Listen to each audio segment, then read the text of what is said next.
जो भगवान को भी यश दे दे। भगवान तो निर्गुण निराकार है। मैया यशोदा नहीं होते तो गीत कैसे गाए जाते, हम कैसे कथा कहते। लिए माता का वास्तविक नाम है यशा ददाती थी यशोदा, जो भगवान को निर्गुण निराकार को भी यश दे दे। तो लालित पंचवर्षाणी, बुद्धि से मन मोड़ दो पर जो ताड़ना नहीं देना चाहिए। और 10 वर्षाणी ताड़े, फिर 10 वर्ष तक ताड़ना दे। इसका अर्थ, इस श्लोक का ये अर्थ नहीं है कि शुरू से 10 वर्ष नहीं, 5 वर्ष के बाद 10 वर्ष, माने 15 वर्ष तक ताड़ना दे सकते हो। और प्राप्त 16 वर्ष, जो 16 वर्ष का लड़का हो फिर मत डांटना। कहीं डांटा तो हो सकता है लड़का तुमसे उल्टा आ जाए। इसलिए प्राप्त 16 वर्ष से पुत्र मित्र बदाचरे, फिर पुत्र को मित्र के समान व्यवहार करना चाहिए। भैया इस काम को ऐसे कर लो, नहीं मानता है तो अपने आप संसार सुधारेगा, पक्ष मत लेना। तो माता ने 5 वर्ष तक भगवान कृष्ण को भी डांटा नहीं। एक दिन भगवान ने चंद्रमा को देखा, मैया चंद खिलो न ले हो, धोरी को पै पानन करे हो, बेणी सिर न गुथे हो। मैया चंद खिलो न ले हो, मैया मुझे चंद्रमा दे दे, पूर्णिमा का चंद्रमा। अब माता कहाँ से चंद्रमा देने, चुप्पी साध लिया। भगवान कहते हैं मैं दूध ही नहीं पीऊँगा। माता ने सोचा भूख लगेगी तो अपने आप पिएंगे। भगवान कहने लगे जय हो लोट अवई धरणी पर और तेरी गोद नए हो। मैया चंद्रमा ने दिया तो मैं अभी लौटता हूँ जमीन पे। माता ने सोचा कपड़े बिगड़ जाएंगे धो दिए जाएंगे, पर मैं चंद्रमा कहाँ से ले आऊँ। तब भगवान ने ब्रह्मास्त्र उठाया है। माता वात्सल्य भाव से उपासना करती थी। भैया चंद्रमा ने दिया तो पुत्र कहे हो नंद बाबा को, और तेरो सुत न कहे हो, मैया चंद खिलो न ले हो। मैया चंद्रमा ने दिया तो तेरा बेटा नहीं बनूंगा, मैं बाबा का बेटा बन जाऊंगा। बस इतना तो सहन कर ही नहीं पाती थी, हृदय से लगा लिया, बेटा चंद्रमा देती हूँ। थाली में कांसे की में पानी भरा और भगवान कृष्ण से कहा भैया ये देख चंद्रमा बैठा है। तो भगवान तो कृष्ण नटखटी थे, एकदम पानी हिला दिया तो पूरा चंद्रमा गायब हो गया। मैया चंद खिलो न ले हो। कृष्ण का अर्थ ही है कृष्णनाथ, कृष्ण जो अपनी ओर खींचे। कृष्ण में 4 अक्षर हैं, का र श न। आचार्यों ने अर्थ किया है ककारात कमलाकांत, रकारात रामोच्यते, शकारात षड्गुणाधिपति, नकाराण नारायणो स्मृता। बोले ककार से कमलाकांत लेना, रकार से राम जी लेना, सकार से षड्गुणाधिपति लेना, नकार से नारायण लेना। संपूर्ण अवतारों का समावेश है भगवान कृष्ण में। इन्हें मैया चंद खिलो न ले, पानी हिला दिया। अच्छा राम जी भी एक बार रोए थे चंद्रमा के लिए, तो माता कौशल्या ने पानी भर दिया थाली में कांसे की में। तो राम जी तो सीधे साधे थे, बड़े प्रसन्न हुए कि थाली में चंद्रमा आ गया। पर कृष्ण तो नटखटिया थाली के पानी को ही हिला दिया। अब माता घबराई कि अब क्या किया जाए, डांट सकती नहीं अभी मैंने, नहीं तो चेतन ग्रंथि पड़ जाएगी। राम जी सीधे हैं इसलिए हमेशा राम जी की मूर्ति सीधी मिलेगी, और कृष्ण भगवान नटखटी है इसलिए कृष्ण भगवान की मूर्ति कहीं भी मिलेगी हमेशा तिरछी मिलेगी, टेढ़े खड़े होंगे। सीधी चीज़ तो निकल भी जाती है, पर टेढ़ी चीज़ का निकलना बड़ा कठिन है। कृष्ण एक बार कहीं हृदय में अड़ गए तो फिर निकल नहीं सकते हृदय में से। अब माता ने सोचा अब क्या करूं, तब कान लाए कछु कहती जसोदा, और दावे न ही सुने हो। भैया तेरे कान में बात करूंगी नहीं, ये सब बलदाव भैया सुन लेगा और भी सुन लेंगे। तो भगवान पहुंच गए और माता यशोदा कान में कहती हैं कान लाए कछु कहते जसोदा, दावे न ही सुने हो। और चंदा हुते अति सुंदर तो नवल दुलैया दे। बेटा चंद्रमा क्यों चाहता, तेरे लिए दुल्हन ले आऊँ। अब भगवान ने मन मोड़ा, माता ने मन मोड़ा भगवान का, ये डांट सकती नहीं, मन दूसरी जगह मोड़ो। बेटा तेरे लिए दुल्हन ले आऊँ। जो दुल्हन का नाम लिया सोई भगवान, रात का समय भगवान के लिए मैया मैं तो अब वहीं ब्याहन जय हो, यदि ऐसी बात है तो मेरा ब्याह इसी समय कर दी। अब मैया बड़े धर्म संकट में, या ब्याह कैसे कर दूं, चंद्रमा तो कांच में भी दिखा दी कुछ कर दी। माता ने कहा बेटा विवाह के लिए तो बारात चाहिए, बाजे वाले चाहिए। अब रात में बारात वाले कहाँ हैं, बाजे वाले कहाँ हैं। भगवान बोले मैया मेरी बारात तैयार खड़ी हो, बाजे वाले तैयार। क्या कैसे, तेरी सो हमारी सुन मैया, और अब वहीं ब्याहन ज्यों। सूरदास सब सखा बराती, नूतन मंगल ज्यों। मैया मेरे इतने सखाएंगे बारात का काम देंगे। और रही बाजे की बात, तो मेरे सखा मुँह से सब तरह के बाजे बजा लेती है। सुबह मुँह से बाजे भी बजाते जाएंगे और बारात का भी काम करेंगे। तू मेरा इसी समय विवाह कर। अब माता बड़ी परेशान, मुँह से सब तरह के बाजे बजते, घुंघरू बजा लेते हैं लोग, चाहे जैसा ध्वन मुँह से करते हैं। आजकल तो बड़ी कलाएं चल गई हैं। कह दिया भगवान, देखो भगवान के जमाने में भी कला कितनी ऊंची थी। नृत्य कला में तो भगवान के मुकाबले कोई नहीं था। लास्ट नृत्य किया है उसमें काली नाग के फनों के ऊपर, बहुत उच्च कोटि पे थी भगवान कृष्ण के जमाने में कला। कह दिया भगवान ने, मेरे सखा सब तरह से मुँह से बाजे बजाएंगे। अब माता ने सोचा कि अब क्या करूं, पर धन्य नाम ही यशोदा है, कितनी बुद्धिमान थी माता। माता कहने लगी, लाला तेरी फिर फिर जाते सगाई। बेटा ब्याह तो तब होता है जब सगाई हो जाती है, और तेरी सगाई करने के लिए खवास आते हैं और ब्राह्मण आते हैं, और हम बड़ी भारी सेवा करते हैं उनकी। और जब 10 बजे हम सो जाते हैं वो भी सो जाते हैं, और जब 4 बजते हैं तो पड़ोस में से लोग आ जाते हैं और खवास से और ब्राह्मण से ये कह देते हैं कि कृष्ण की सगाई मत कर देना, ये तो चोरी करने वाला है। सो बेटा रात में ही चले जाते, सवेरे मिलते भी नहीं है। लाला तेरी फिर फिर जाते सगाई, तू चोरी की बान न छाणत, और बाबा ने ब्याह की बात चलाई। सो तुलसीदास तेरी चोरी की सुने, और फिर गए बामन नाई। लाला तेरी फिर जाते सगाई, तेरी सगाई लौट रही है, तू चोरी छोड़ दे, सोई में सगाई कराई देती हूँ और विवाह कराई देती हूँ। जो चोरी का नाम छोड़ने का नाम लिया सो भगवान घबराए कि मैं तो अपने भक्तों के काम क्रोध लोभ मोह मद मत्सर के छुड़ाने के लिए आया, और मैया इसी लीला को पूरा करे देती है। सोई भगवान कहने लगे कि मैया रहने दे, तो फिर मेरे को नींद आ रही है, इस समय विवाह की जरूरत नहीं है। ऐसे जो है भगवान की लीलाएं उन्हीं। अब भगवान ने चोरी करना शुरू किया है। एक दिन एक गोपी के घर में गए, संध्या का समय रहे, गोपी कर रही थी। गोपी से पूछा, भगवान कितना दूध देती है? का 10 जाना, हमारी गैया तुम्हारे यहाँ 1 महीने गोबर डालूंगी, मैं तुम्हारे यहाँ 1 महीने रहूंगा। अंत में उसने काम सब, जो दूध दुआ से दूध नहीं निकला गैया में से। अब गोपी घबराई कि सवेरे से बछड़ा अलग बनाया, गैया अलग बंधी है, बात क्या पड़ गई इसको। उसने बेचारी ने फिर बछड़ा ढीला, फिर बांधा, फिर धोना शुरू किया, सो दूध नहीं निकला, ना आया। मैंने कौन आनंद की आए। अब क्या किया, पसीना आने लगा, बेचारी व्याकुल। इतने में उसका पति आ गया। उसने कहा घबरा कैसी रही हो तुम, पसीना कैसे आ रहा है? उसने कहा क्या बताऊं, कृष्ण ने पूछा था कि गैया कितना दूध देती है, मैंने कह दिया 10 सेर देती है।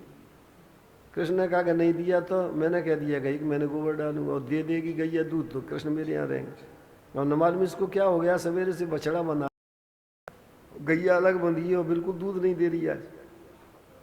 उसने कहा तुझे पता नहीं है, तू तो काम कर रही थी, मैं यहाँ बैठा था, मेरे सामने ही आया है, और इसने मेरे सामने बछड़ा को ढीला था और पूरा दूध इसने पिला दिया, बछड़े को बांध दिया, तुमसे ये नाटक कर रहा है। जो इतना कहा सो उसने उठाया डंडा, भगवान ने भागना शुरू किया है। ऐसे हाल हुए।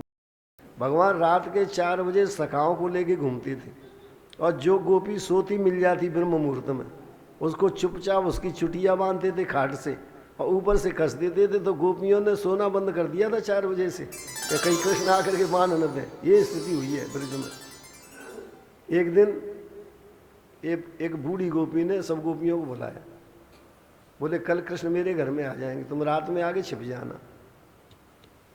कहा कैसे? बोले तुम्हें क्या करना, मेरे घर में चोरी करने आए, कल मक्खन खाने आएंगे। तो गोपियाँ रात के 4 बजे पहुँच गई। अच्छा, भगवान का नियम था कि जो चाहता था उसके घर में जाते थे। सवेरा हुआ, भगवान ने सखाओं से कहा भैया 9 बजे तो आज बूढ़ी गोपी के घर में चलो, माता यशोदा के समान बहुत सुंदर मक्खन है उनके यहाँ। सब सखा बोले कि ठीक है। अब इधर से स्त्री दामा सबल श्लोक को सबको लिए भगवान जा रहे हैं। उधर से वो गोपी पानी भरने आई, घड़ा लिए पानी की रस्सी ली और कुआ में पानी भरने चली वो गोपी। उधर से गोपी चली, इधर से भगवान जा रहे। सवेरे का समय, एक दूसरे को देखा रास्ते में। तो भगवान ने तो मन में ये सोचा कि तुम लौट के आओगी तब तक सब मक्खन खा लिया जाएगा। और गोपी ने अपने मन में ये सोचा कि मुझे सब मालूम, तुम जैसे धसोगे तब पता लगा तुम्हें क्या होता है। ऐसे अपने अपने मन में सोच के गोपी कुआ के लिए और भगवान उसके लिए मक्खन खाने के लिए।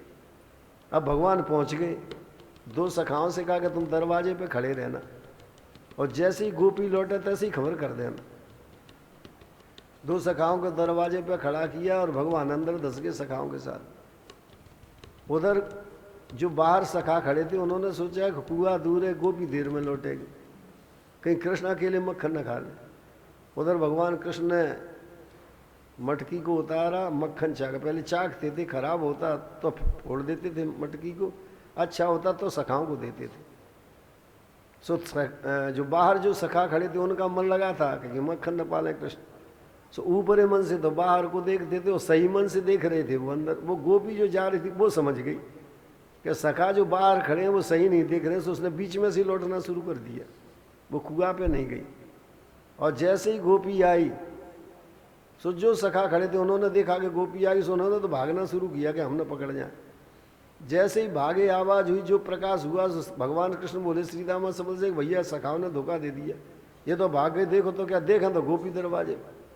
सखा बोले भैया गोपी दरवाजे पे आ गई, अब एक काम करो, इस मटकी को तो तुम छिपा लो अपनी जंगा में, हम आसपास से खड़े हो जाते, जिससे गोपी को पता ही नहीं लगेगा कि क्या किया इन्होंने। और जैसे ही गोपी पढ़ेली पी जाएगी तैसे ही भागेंगे। सो भगवान बीच में खड़े हो गए, आसपास सखा खड़े हो गए। भगवान ने एक पैर ऊंचा किया, उसमें जो मटकी उतारी थी जिसका मक्खन चाखा था उसको छिपा लिया, और सोचने लगे कि कब गोपी पढ़ेली पे जाएगा हम भागें। पर गोपी तो होशियार थी, उसने पहले ही गोपियों को रात को 4 बजे छिपा दिया था।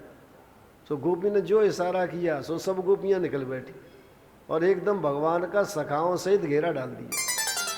जब भगवान घिर गए तब गोपी गई और उसने अपना बर्तन रखा। गोपी आई, पूछना शुरू किया, रे रे नंद शिशो किमत्र भवने, अरे नंद बालक तुम्हारे भवन में कैसे दशा आज। और श्रीदामा सबल सब घबरा रहे, आज पकड़े गए। अभी तक तो एक एक पकड़े जाते थे, अब तो सब इकट्ठे जाएंगे सड़क से होते हुए, हंसी होगी आए तो। सब घबरा रहे। भगवान ने कहा धैर्य रखो तो यहाँ से भी निकलेंगे।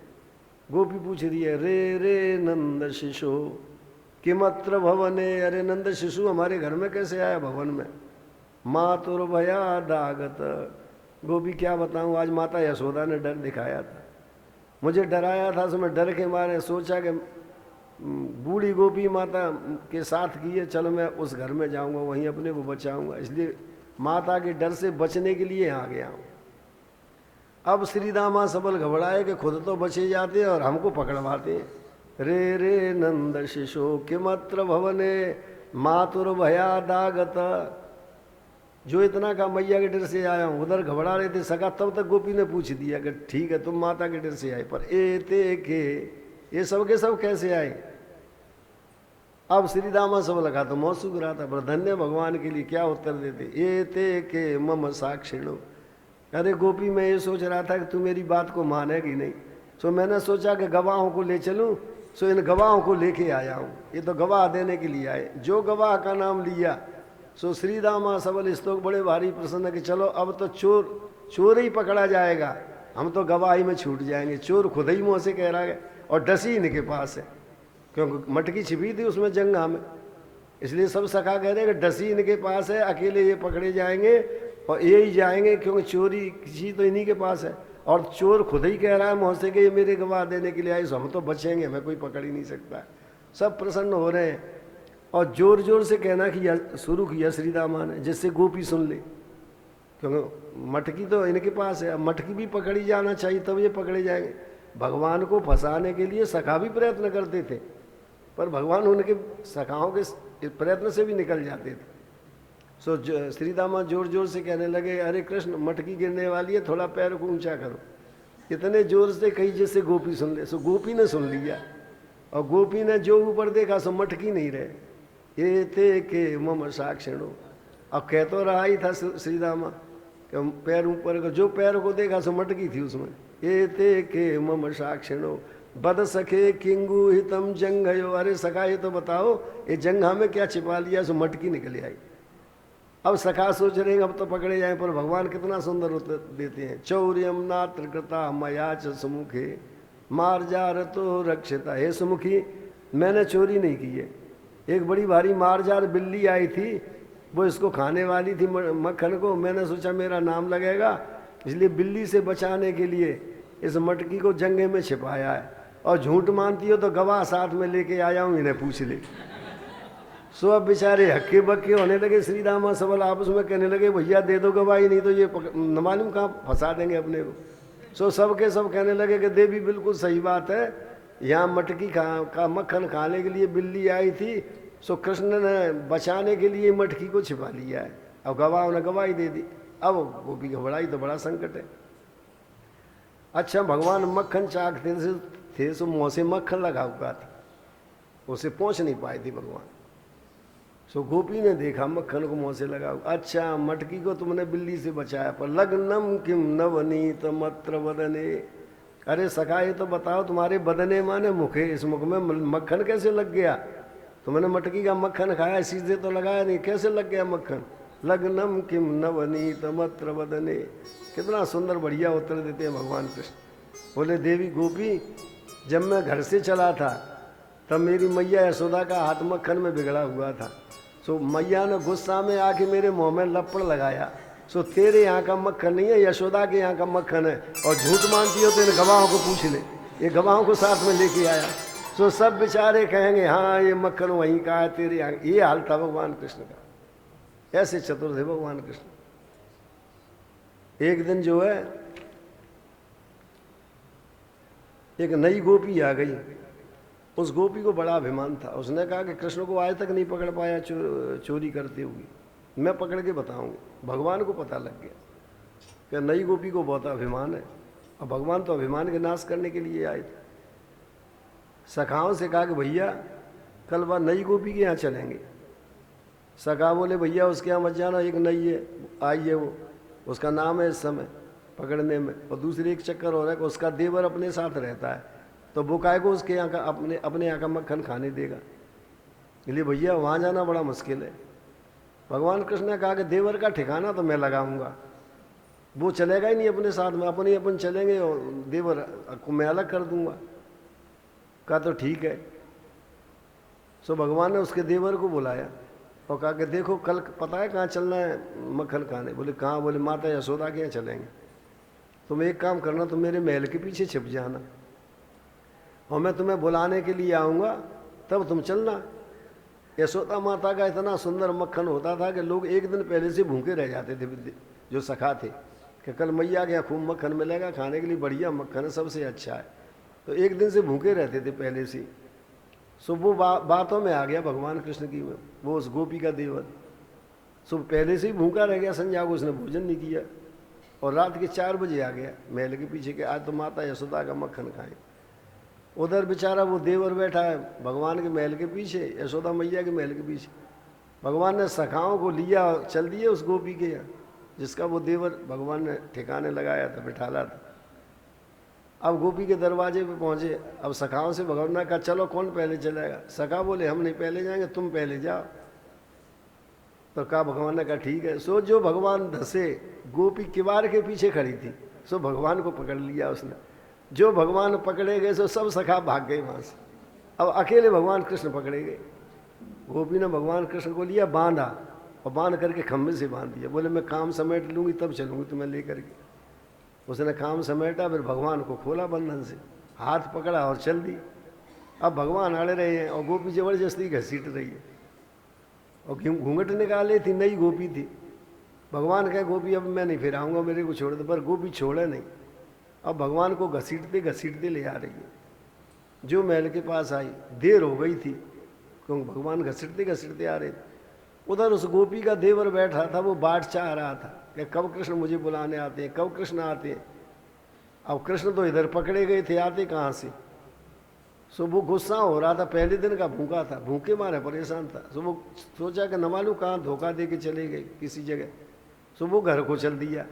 घर को चला, सो रास्ते में कृष्ण पकड़े जा रहे थे, महल के पास पहुँच गए। उसने, चोरों की भाषा अलग होती है, सब बैठे रहे बात कर लेते हैं। सो उसने, अच्छा पहले कफल्लम मुनि का नाम लिया जाता था चोरी करते समय, कफल्ल मुनि का नाम लो तो सफल हो जाते थे। अब उल्टा हो गया, अब कफल्ल मुनि का नाम लोगे तो चोरी नहीं हो सकेगी। ये श्लोक है, तिस्रा भार्या कफल्लस्य दाहिनी मोहनी सती तासाम स्मरण मात्र न चौरो गच्छति निष्फला। यदि कोई कफल मुनि का नाम लेगा और उनकी पत्नियों का नाम लेगा, दाहिनी मोहनी सती, तो कैसा भी चोर आया चोरी करने वो निष्फल जाएगा, वो चोरी नहीं कर पाएगा, कोई ना कोई उसको संकट अटक जाएगा। इसलिए सोते समय इस मंत्र को जपना चाहिए। तिस्रा भार्या कफल्लस्य दाहिनी मोहनी सती और तासाम स्मरण मात्रेण चौरो गच्छति निष्फला। ऐसे ऐसे संत और महात्मा हुए कि उनका नाम लेने से शुभता होती है।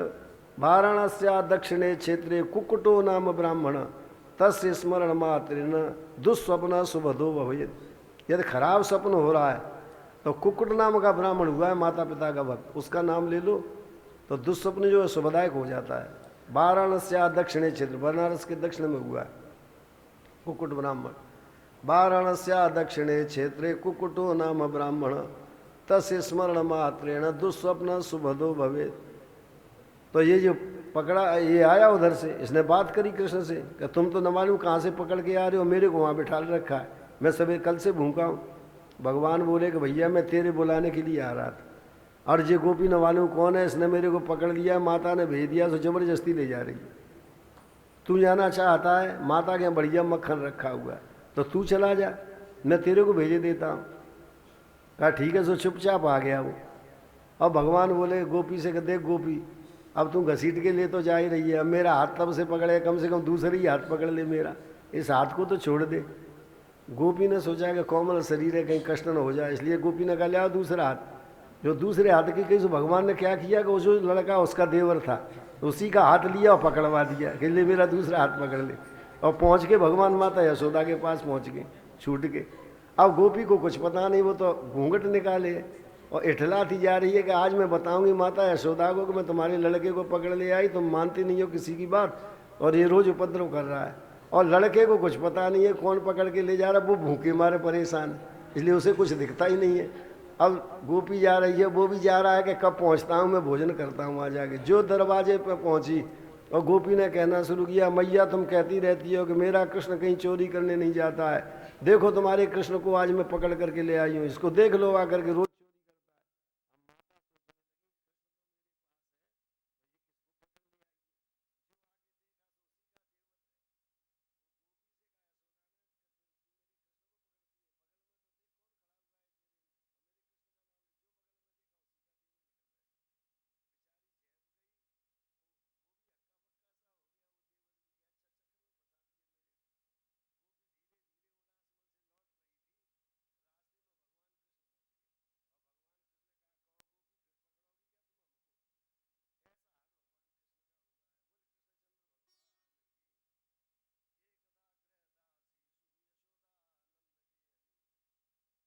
देव जी कहते हैं राजन परीक्षित, एक दिन की बात है, बाबा नंद की पत्नी यशोदा, नंद शब्द दिया है।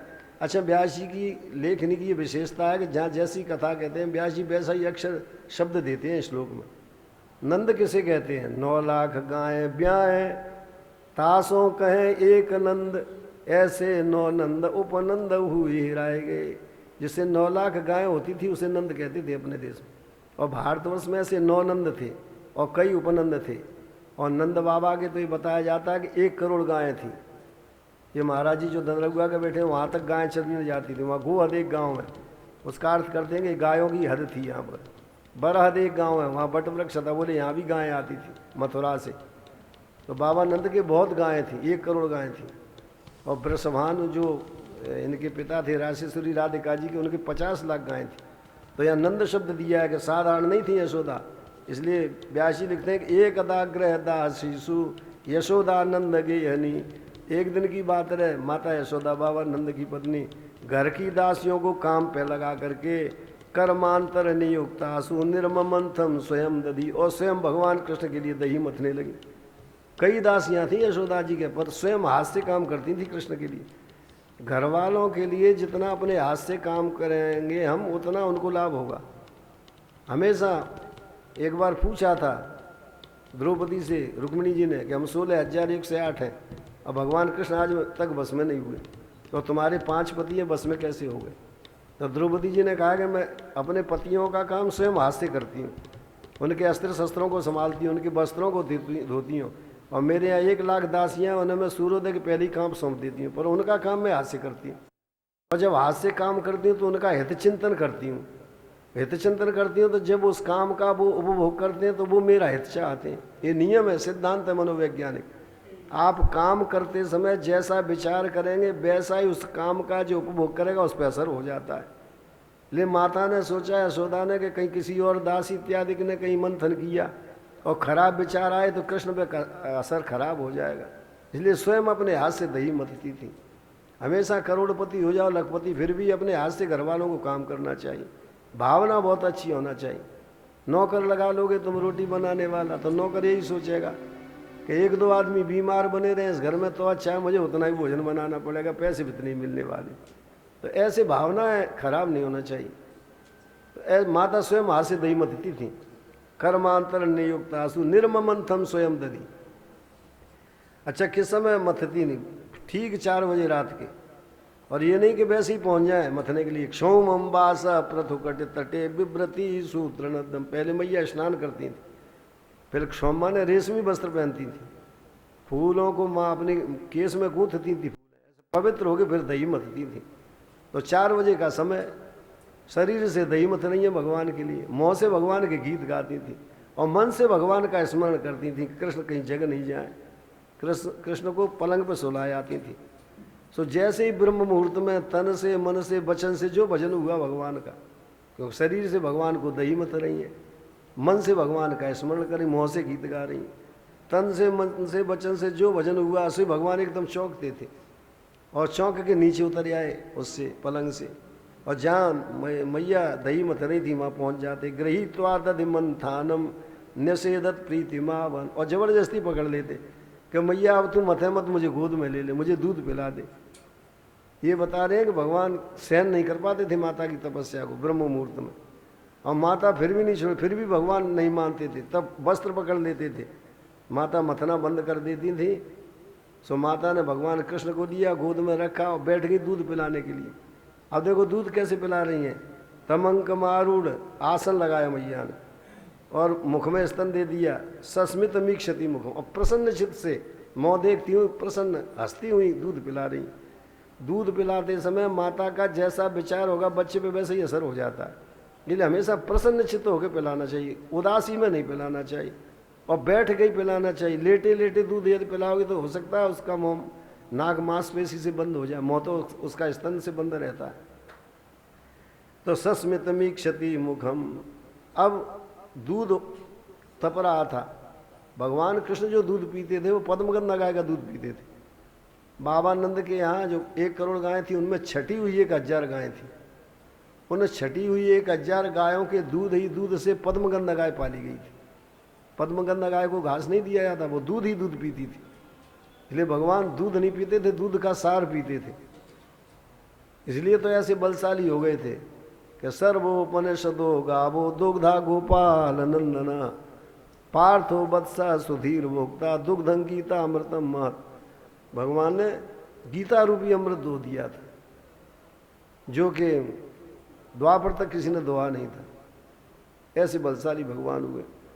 पद्मगंधा गाय का दूध तच रहा था और वो उफनने वाला था। उसने सोचा कि मैं तपते तपते मरा, मैया का दूध पूरा होने वाला नहीं। सो जैसे ही उफनने लगा, माता ने सोचा कि इस दूध के सिवा दूसरा दूध दिया नहीं जा सकता है। तो माता ने अतृप्त, माने पूरा पेट नहीं भर पाया था कृष्ण का, पटक दिया, नीचे रख दिया एक तरफ कृष्ण को, और दूध शांत करने चलेंगी जल्दी में। जैसे ही शांत दूध करने गई सो भगवान को आ गई गुस्सा। उस जो मथानी थी उस पर आकर के एक राक्षस बैठ गया था। संजात को उपस्फुरता धरा अरुणाधरम। भगवान को गुस्सा आई और एक वहाँ पे पत्थर पड़ा था।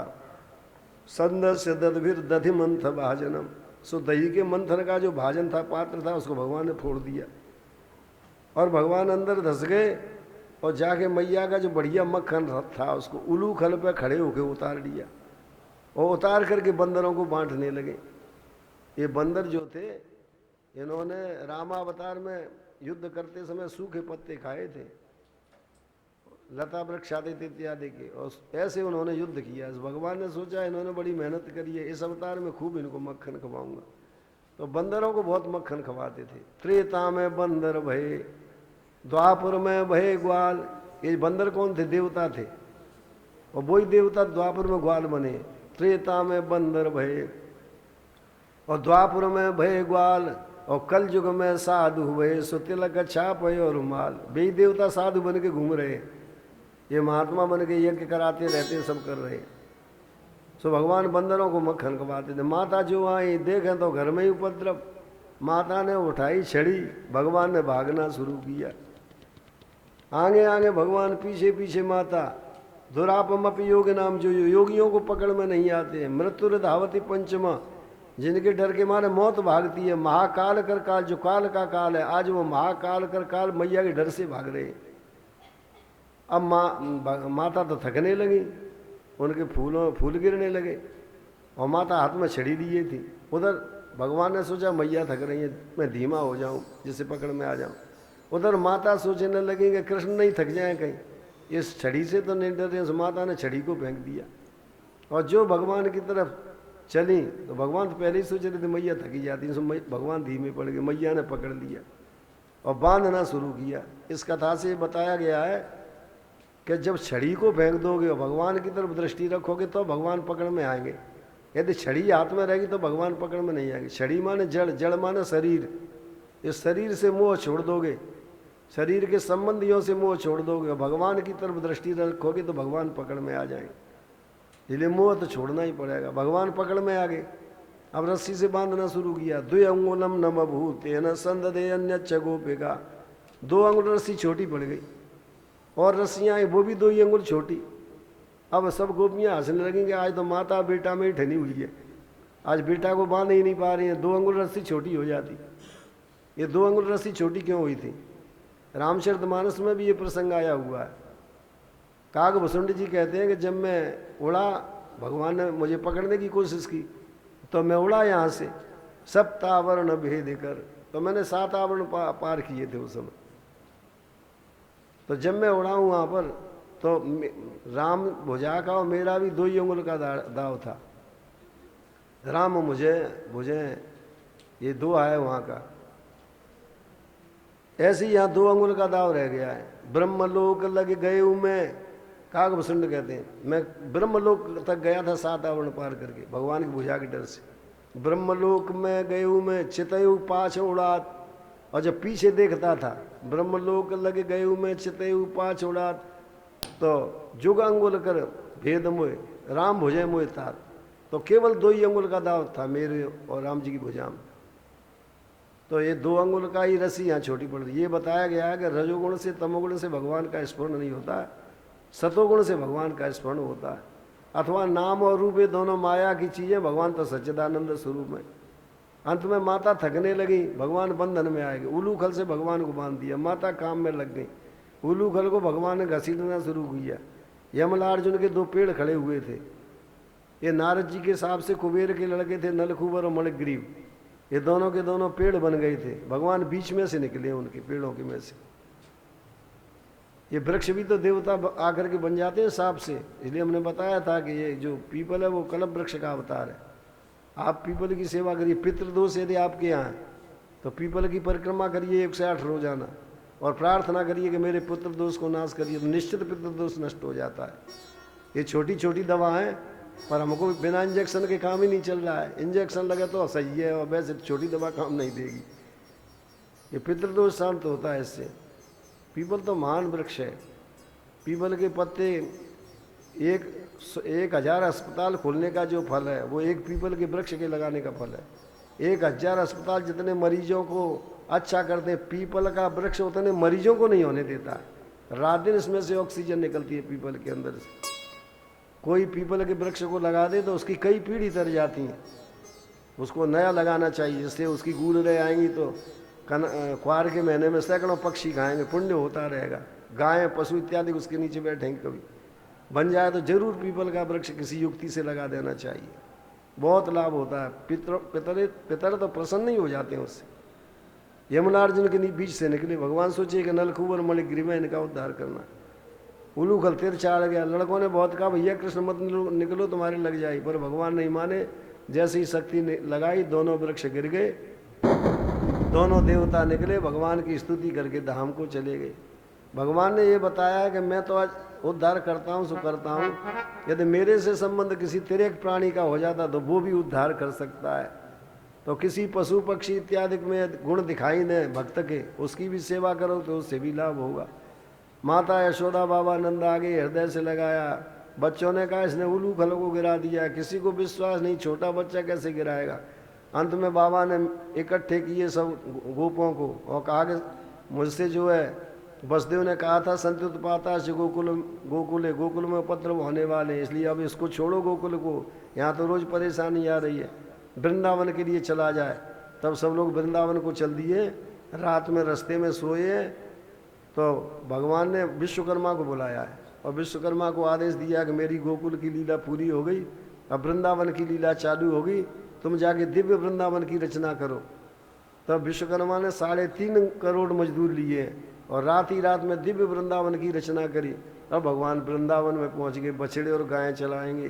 श्रीमद् भागवत अध्याय श्री हरे श्री वृंदावन बिहारी लाल की। अब कीर्तन होगा, उसके बाद जो है कथा होगी। गोवर्धन भगवान अब उठेंगे इसके बाद।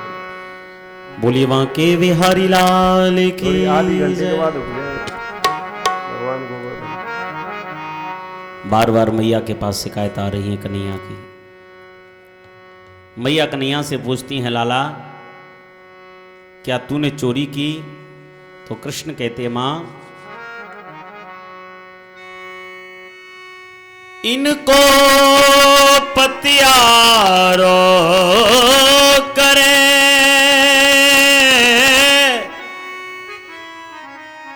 ये तस्कर में साह चोर नाम मेरो धरो मेरो होनन देगी ब्याह। अरे मैया इन गोपिन ने तो मोकू चोर बता दियो है और अब तो मोकू ऐसी लग रही है कि मेरो ब्याह भी नहीं होगा। राधिका गोरी से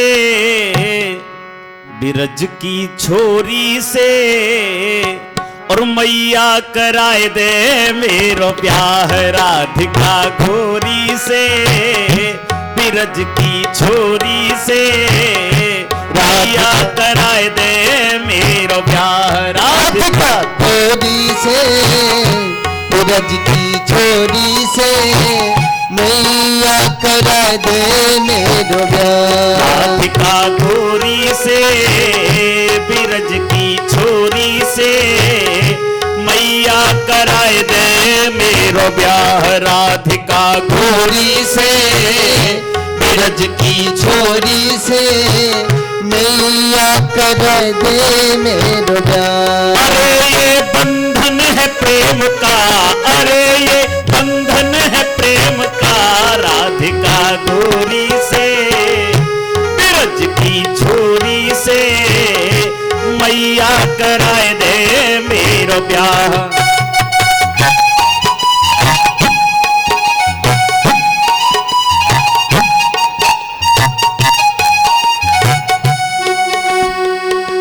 उम्र तेरी छोटी है लाला, उम्र तेरी छोटी है, जहाँ नजर तेरी खोटी है, कैसे कराए दूं तेरा ब्याह। उम्र तेरी छोटी है, नजर तेरी खोटी है, कैसे कराए दूं तेरा ब्याह।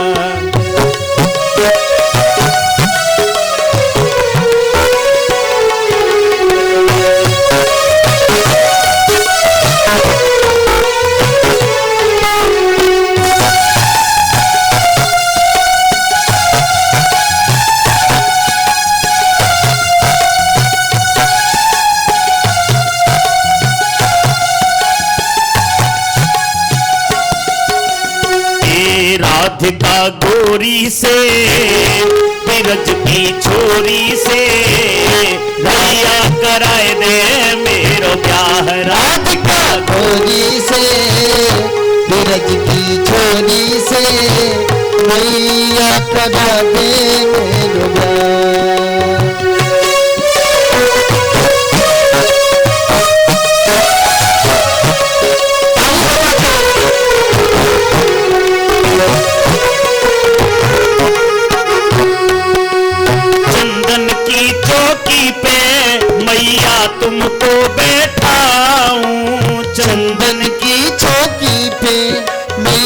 तुझको बिठाऊं।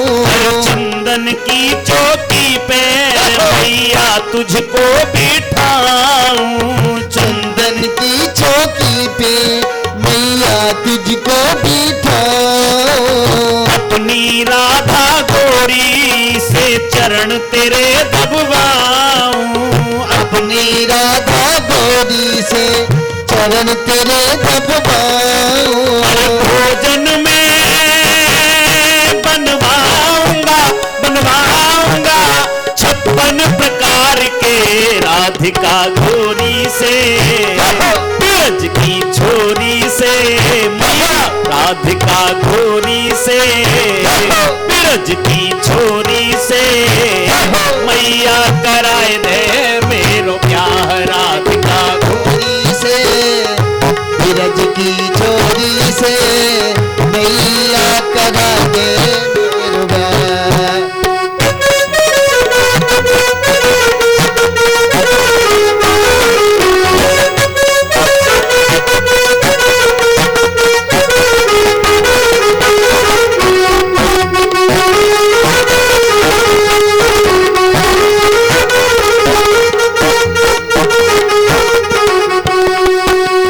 छोटी सी दुल्हनिया जब अंगना में डोलेगी। छोटी सी दुल्हनिया जब अंगना में डोलेगी। छोटी सी दुल्हनिया जब अंगना में डोलेगी। छोटी सी दुल्हनिया जब अंगना में डोलेगी। तेरे सामने मैया वो घूंघट नहीं खोलेगी। तेरे सामने मैया वो घूंघट ना खोलेगी। तेरे सामने मैया घूंघट नहीं खोलेगी। तेरे सामने मैया वो घूंघट ना खोलेगी। ताऊ से जात हो बैठेंगे द्वार पे राधिका गोरी से ब्रज की छोरी से राधिका गोरी से। ब्रज की छोरी से मैया कराए दे मेरो प्यार। राधिका गोरी से ब्रज की छोरी से मैया करा दे मेरो प्यार।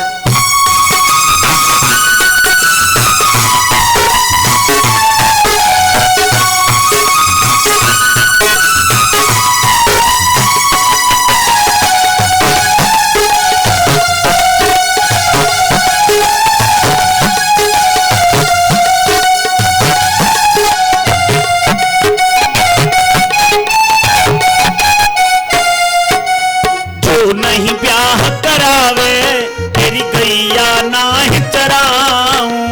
जो नहीं ब्याह करावे तेरी गैया नहीं चराऊं। ताना देने लगे कृष्ण। जो नहीं ब्याह करावे तेरी गैया नाही चराऊं।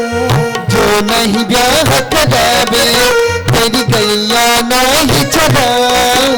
और आज के बाद में मैया तेरी देहरी पे नहीं आऊं। आज के बाद मेरी मैया तेरी देहरी पे नहीं आऊं।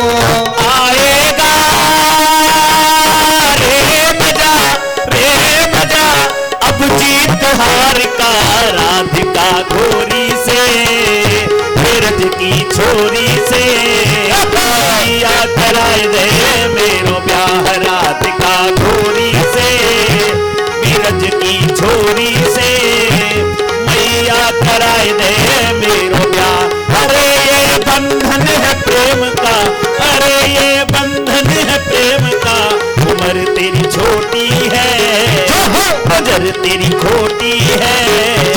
कैसे कराए दूं तेरो प्यार राधिका गोरी से ब्रज की छोरी से मैया कराए दे मेरो प्यार।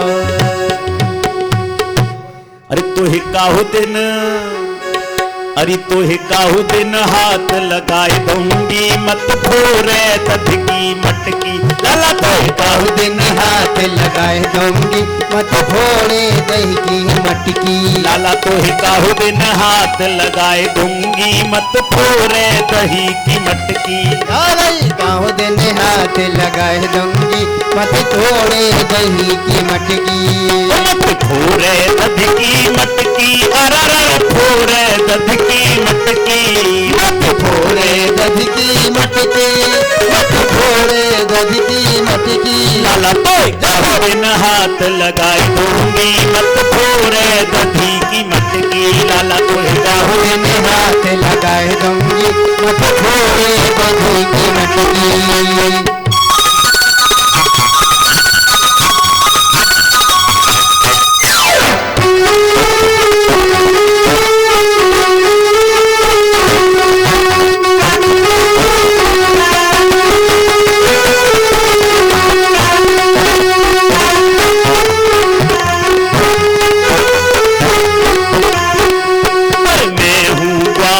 बरसाने की मैं हूँ ग्वालिन बरसाने की मैं हूँ ग्वालिन बरसाने की मैं हूँ ग्वालिन बरसाने और की तेरी धौस में नहीं आने की तेरी धौस में नहीं आने की और अगर ऐसा करोगे तो तेरा रास्ता बंद कराए दूंगी मत फोरे दध की मटकी लाला तेरा रास्ता बंद कराए दूंगी मत फोड़े दध की मटकी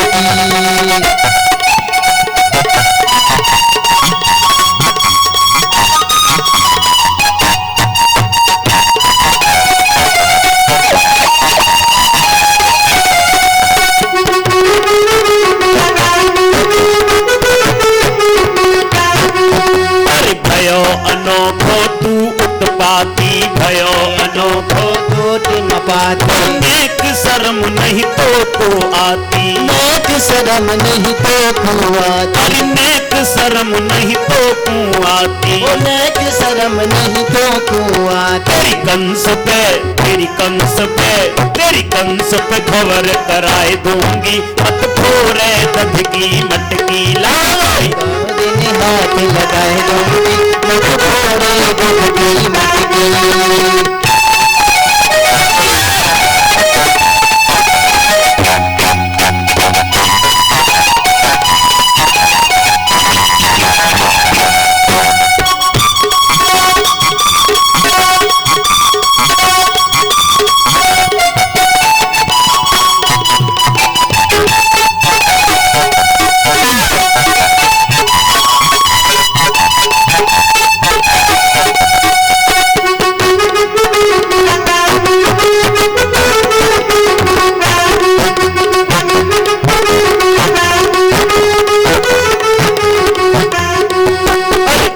कमरिया कारी तो पे एक बमरिया रतन जड़त आभूषण मुँह पे आभूषण है मुँह पे एक आभूषण खोए गयो ग्वाला आभूषण खोए गए ग्वाला और बंधे फिरोगे सवरे ग्वाला बंधे फिरो है सबरे ग्वाला और लाला अगर एक आभूषण खो गया ना तो चोरी को नाम लगाए दूंगी मत फोरे दध की मटकी लाला तो पे चोरी को नाम लगाए दूंगी मत फोड़े दधी की मटकी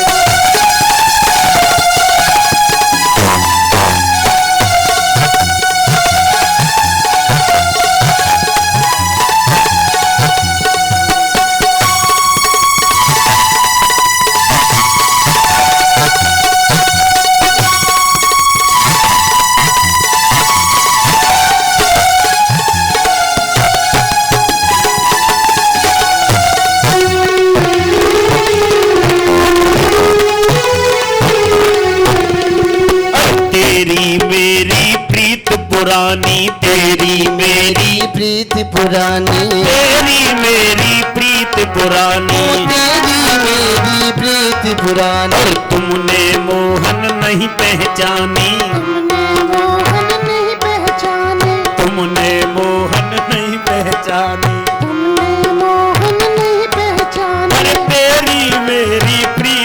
पुरानी, तेरी मेरी प्रीत पुरानी, तुमने मोहन नहीं पहचानी। तुमने मोहन नहीं पहचानी। और अंत में गोपी कहती है, और सभी भक्तों का यही भाव होना चाहिए जो अंत में गोपी का भाव है, क्या? तुह नैनन नैनन बीच समाये लूंगी, मत फोड़े दध की मटकी।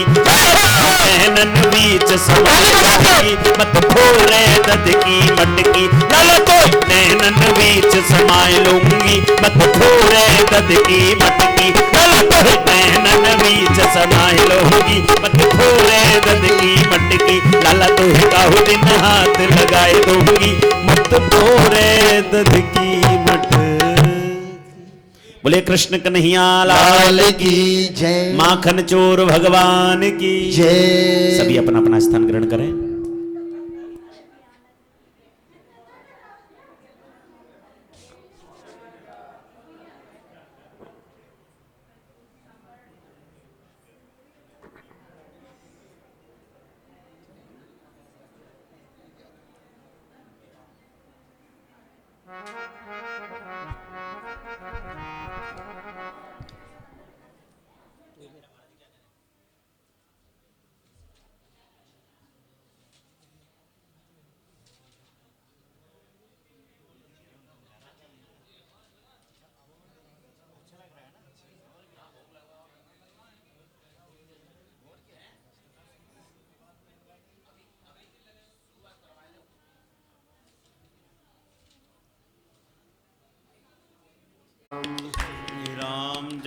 राम जय जय राम।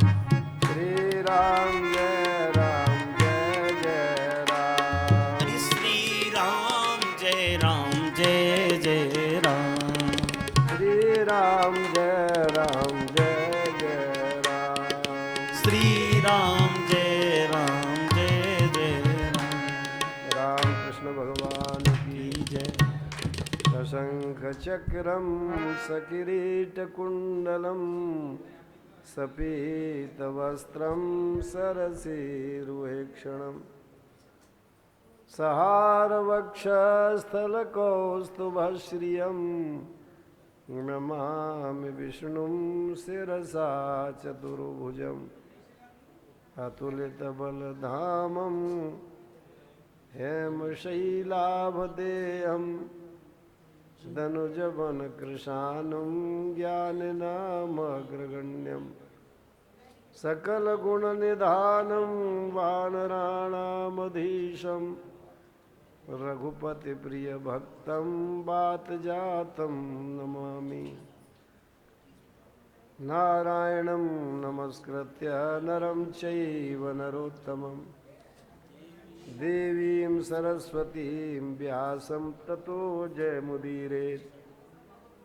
गुरुर्ब्रह्मा गुरुर्विष्णु गुरुर्देवो महेश्वरः गुरुः साक्षात् परब्रह्म तस्मै श्री गुरवे नमः। सुख कहते हैं कि हे राजन, ऐसे भगवान निवास कर रहे हैं ब्रज के अंदर। भगवान ने बछड़े चराना शुरू किए।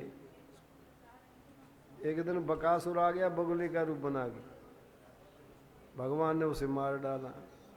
ये बकासुर ढोंग का रूप है।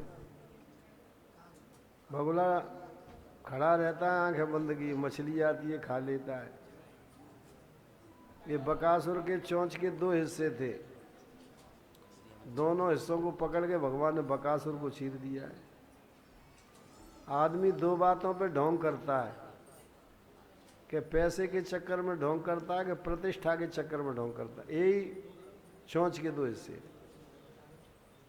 ये अविद्या का भाई है, पूतना का भाई है। एक दिन घासुर अजगर का रूप बना के आ गया। आज अकेले भगवान सखाओं को लेके गए थे, बलदाव भैया साथ में नहीं थे। हमेशा बलदाव भैया साथ में रहे हैं कृष्ण के में, पर दो लीला में साथ नहीं गए। एक तो अघासुर का जिस दिन वध किया है, और दूसरा काली नागनाथ है, क्योंकि अघासुर अजगर बना था और बलदाव भैया शेष अवतार है। तो भैया ने सोचा कि मैं शेष अवतार राजा नागों का, सांपों का, और मेरे सामने सांप मारा जाएगा अच्छा नहीं लगेगा, मेरे सामने सांप का दमन होगा काली का अच्छा नहीं लगा, इसलिए मैं नहीं जाऊंगा। बलदाव भैया ने भी सोचा है कि मेरे सामने सांप की दम ही नहीं है कि उपद्रव कर सके, तो लीला अधूरी रह जाएगी। इसलिए दो लीलाओं में साथ नहीं गई। एक तो काली नाग के नाथते समय, एक अजगर को मारते समय। अघासुर अजगर का रूप बना के आया था, भगवान ने उसे मार डाला है। ब्रह्मा को मोह उसी समय हुआ है।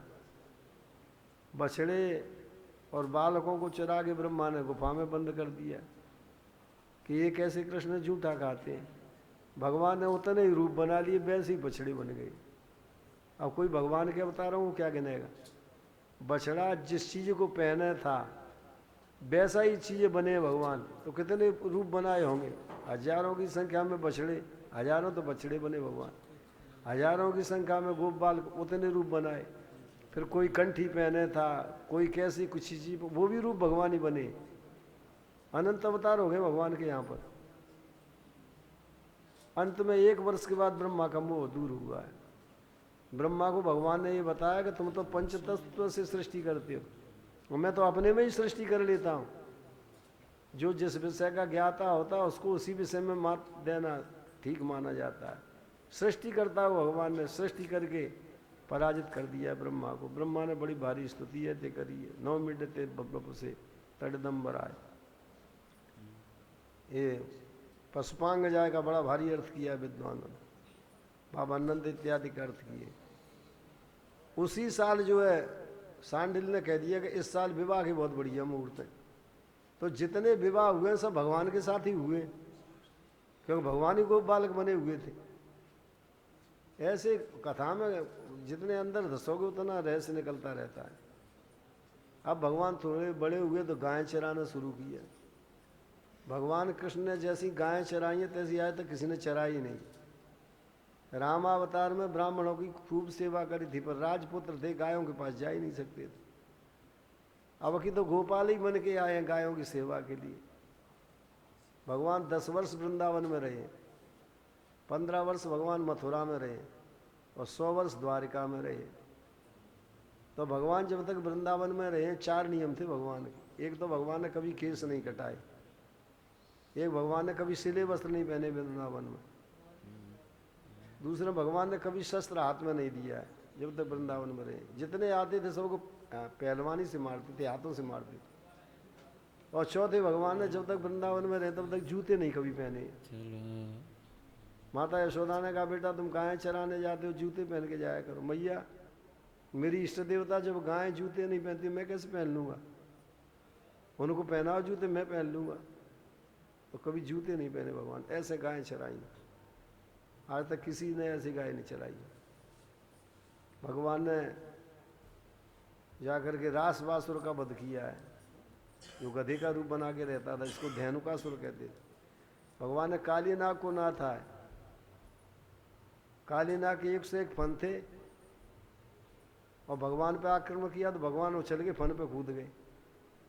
और काले नाग डसने के लिए जल्दी जल्दी फन उठाता, भगवान जल्दी जल्दी कूदते हैं, और जल्दी जल्दी कूदने के साथ इतनी शक्ति लगाते हैं काली नाग के मुख से रक्त निकलने लगा। बताओ कितना नृत्य किया होगा, कितनी जल्दी भगवान कूदे होंगे। जो काली के स्वयं के फन थे 1 से 1 उसने उठाए होंगे उस समय, और साथ में शक्ति लगाना। तो जब काली के फल पर नृत्य किया तो वो लास नृत्य माना गया है। लास नृत्य कोमल नृत्य होता है। 2 तरह के नृत्य होते हैं, एक तांडव नृत्य, एक लास्य नृत्य। तांडव नृत्य भयंकर होता है, जब प्रलय होता है तो भगवान शंकर करते हैं तांडव नृत्य। ब्रह्मांड में जिधर पैर पटक देते हैं उधर ही ब्रह्मांड झुक जाता है। ये लास्य तांडव नृत्य बहुत कठोर होता है। और लास्य नृत्य जो कोमल नृत्य उन्हें लास्य नृत्य कहते हैं। जैसे बतासों पे नचना, थाली के किनारों पे नचना, तलवार की धार पे नचना, ये सब लास्य नृत्य में आता है। तो भगवान लास्य नृत्य के नटराज थे, जो काली नाग के स्वयं 1 से 1 फन उन पर नचे, और उस ऐसी शक्ति लगा देते थे कि उसके खून मुख से रक्त निकलने लगा। तब काली नाग ने प्रार्थना करी होगा, स्वभाव वो दुष्ट है जो नाथ है, ये नाथ मेरा कोई दोष नहीं। मेरे अंदर आपने जहर भर दिया था, तो मैं जहर उगलता रहता था, लोग मरे तो मेरा क्या दोष है? सेठ एक डिब्बे में मिश्री रख दे, एक में मिर्च रख दे, अब मिर्च के डिब्बे में हाथ डाले, मिश्री कहाँ से आ जाएगी? मेरे अंदर आपने क्रोध भर दिया और जहर भर दिया, मैं कहाँ से दे देता दूसरी चीज़? इसलिए काली नाग को भगवान ने मारा नहीं है, केवल दमन कर दिया उसका। वैसे आध्यात्म में काली का श्लोक आया कि काली इंद्रियां अन्याहु विषयास्तद विषस्मृता। ये काली नाग इंद्रिय का प्रतीक है, विषय विष माने गए। तो इंद्रियों का दमन किया जाता है, इंद्रियों का नाश नहीं किया जाता। इंद्रियों को नष्ट नहीं करना चाहिए, इंद्रियों को रोकना चाहिए। तो काली इंद्रिय का प्रतीक है, इसलिए भगवान दमन किया, उसे नष्ट नहीं किया। वैसे काली का अपराध भी नहीं था, क्योंकि उसको विषय दिया था भगवान ने, वो क्या करता बेचारा। तीसरी ये बात थी कि काली नाग यमुना के पेट में रहता था, और यमुना भगवान की पटरानी है, तो पटरानी घरवाली के पेट में रहे वो तो लड़का ही माना जाएगा। इसलिए काली नाग को पुत्र माना, भगवान ने उसे मारा नहीं है, दमन ही किया है। कह दिया जाओ रमण का द्वीप के लिए चले जाओ, यहाँ से तुम आए थे। ये रमण का द्वीप भारतवर्ष से जब अमेरिका को जाते तो रास्ते में मिलता है, पूरा समुद्र खारा है, पर जहाँ रमण का द्वीप वहाँ मीठा पानी मिलता है आज भी।